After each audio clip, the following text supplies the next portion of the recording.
we always talk about independence, and we live in a game where as though that's like marketed a lot. That's the fly shit to say, I'm independent. That's like a swag, yeah, I'm independent. But, you know, we talked and tell me about how in order to be real independent, you got to be out here moving like a major and you got to put your money where your mouth is. Give me the game on that. Give my audience the game on that. What you just said. Okay. You got to put your money where your mouth is. To be independent. Yeah. You got to take them chances. You got to let your nuts hang. People don't want to do that. All right, to work a record, how much do it cost? People scared to take chances. How much do it cost to work a record independently? If you're a real independent.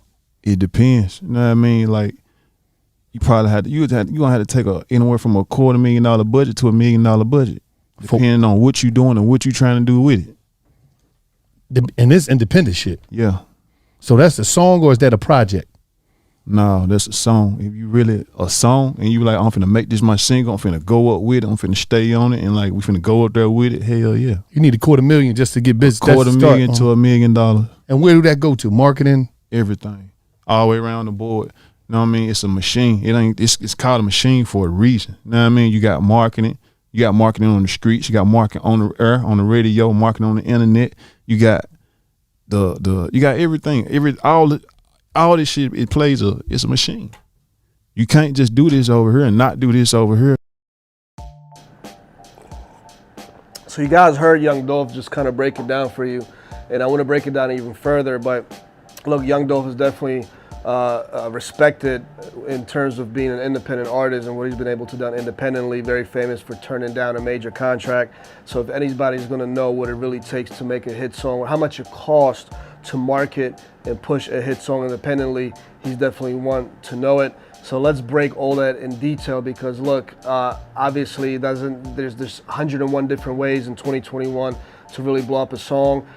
The blow up a song definition can mean many different things, but Young Dolph is talking about how much money you need to invest in order to make a decent amount of money back from that project. So let's break all of that down. What's going on, guys? My name is Matei. Another day for Music Biz Daily. To all my YouTubers, I really appreciate you interacting with my channel, watching my videos. Make sure you let me know in the comments what you think about this particular topic, and let me know what other videos you would like me to do. Make sure you also subscribe, hit that notification button. In the description below, check out what me and my team do. Check out our Indie Artist Accelerator and every Monday evening. Make sure you check me out with Clinton Sparks on his show on Twitch called Win Big with Clinton Sparks. Me and him have a new segment called Music Biz Weekly. We go back and forth about the major developments and business news in the music industry, technologies, all that good stuff. Plus, it's a great show to watch and learn from. So let me kind of leave you with that information, and let's talk about what Young Dolph just said in this little clip right here. So look, when Young Dolph kind of breaks down what it takes, he's absolutely right, because you got all these different things that have to happen in parallel. You know what I'm saying? You got the digital marketing, which can cost easy $100,000 depending on what you want to do with it. But just to give you an idea, it's about $10,000 to $15,000 to market a YouTube video in the US, Canadian kind of region to get it to 1 million plus just off of marketing. No, organic views or additional stuff, included there. You're talking about a radio campaign as an example. If you are going to take song to radio, just to get started with like a Class B market radio campaign, meaning you're having spins in like a college town or Savannah, Georgia, or these smaller markets like Richmond, perhaps even Baltimore is a Class B market. You're talking $35,000 just to get started to see how it does. If it does better, then you can dump another $150,000 into A-class market FM radio stations, New York, Atlanta, Miami. That's just one aspect of it. Ground campaigns. If you're gonna do a street team in every major city, especially before a show, you're talking a couple $1,000s to make sure you got the competent people, you make sure you got the printed material with the QR codes, the posters, the whole 9 yards. It takes a lot of money to get a song to the next level, right? So $250,000 to $1 million, in many cases that is realistic, but don't just take that and say, damn, I guess I'm never going to make it as an independent artist because I don't have the type of a budget. But you may be able to spend $25,000 per year for 3 to 4 to 5 years of doing the right things, making you saturate the market with multiple singles or a regular, consistent drop of material, putting money behind it and marketing it, knowing when to spend money on legit music videos and when to spend it on lyric videos, so you can get kind of the data behind it and know whether or not to continue to market it forward, to make sure you market your Spotify and Apple Music correctly and not do no bullshit third-party playlists, but you drive real traffic so you develop that fan base, because third-party playlists don't develop you a fan base. They just make the numbers look pretty. Whereas if you advertise the correct way through digital marketing, that's what really builds a fan base. You know what I'm saying? But there's so many things that go into it, and whether you're on a major label or independent side, yes, it does cost that much money, and I've seen it firsthand. Wendy Day has done it multiple times to get an independent artist for about $250,000 to the next level, you know, with 1 or 2 singles or so on and so forth. So it doesn't mean that you have to spend $250,000 to $1 million and every single get it to the next level, but when you're competing at the level that Young Dolph is competing, it will take that much money to potentially make 2 to 3 million back, right? That's 2 times the amount of money made back on the $1 million investment. I want to also tell you about when I met with K. Michelle back in like 2014, 2015 down in Atlanta at the time. I think it was 2014. They were just about to release the song VSOP, if you guys remember that song. Just that track cost them $100,000 to pay for that in production, to pay for the publishing, the copyrights and all that, just to be able to use it for licensing. That was one. She dropped about $400,000 of her own money for promotion and marketing of that one song. Her label that she had a joint venture with at the time dropped another $800,000 for that song. This is all, you know, information that was shared with me when we had dinner together, when, you know, she was putting all this stuff together, having, you know, hiring dancers for the performances and all of that. So you're talking $1.3 million for one particular single, and this is with K. Michelle already having a national fan base through being a reality TV star in 2014. So yes, she was with a major label, but and also R&B song, which is going to bring me to the next point of understanding what genre you're in, because not every genre requires this much money to make a single pop, but that was the reality of what she was dealing with.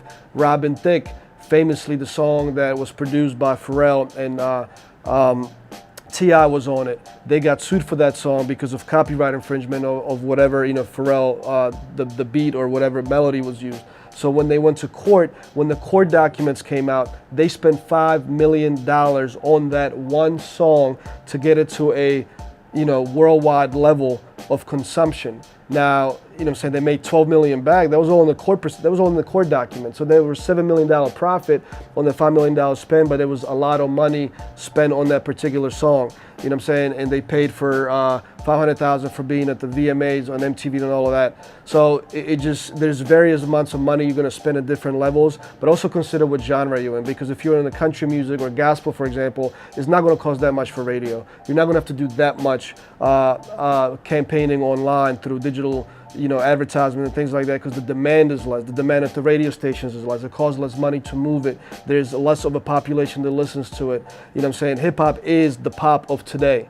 So it's the, you know, most saturated genre. So yes, in there you're gonna have to spend $250,000 to $1 million to make a song pop, to get on the charts and to profit off of it. So all that has to be considered. But if you're not gonna take it from me and the experiences that me and my team are going through, and we're doing this all the time, then take it from Young Dolph, you know what I'm saying? And one last thing I want to mention about these viral campaigns, because the last artists we were working with, when they had a viral campaign, when they got on, World Star Hip Hop, on Shade Room, on Say Cheese, and all these different things, that was like $20,000, which was a 10% budget of their entire campaign, but that's what made the appearance that they were going viral. All that influencer campaigning was all done at once, and it cost money, a lot of money. But it was a small fraction of the entire campaigning and the things that were going on at the same time. So I just want to leave you guys with that. It's a lot of things to consider, but just be realistic about what you're getting into. There's other ways to do it. Again, it's not necessarily going to be $250,000 every time, but generally speaking, if you want to make a hit that's going to end up on the charts in the hip hop world in today's day and age and compete with the people at the top, it's going to be roughly around those numbers every single time for every single. So I'm going to leave you guys with that. As always, let me know what you think in the comments, because I know there's going to be a lot of naive people be like, there's no way, all you got to do is put out content every day, you're going to blow up on TikTok and all that. Yes, like I said, you could get lucky, and there are different strategies, but if you want to do it consistently and run it as a machine, as a business, have all these things going going in parallel, it's a lot of money. But let me know in the comments, share this video, save it, let anybody know about it that needs to see it, that's getting into the independent game, whether it's a label, artist, producer, whatever. And as always, I will see you guys tomorrow for another video of Music Biz Daily. Peace.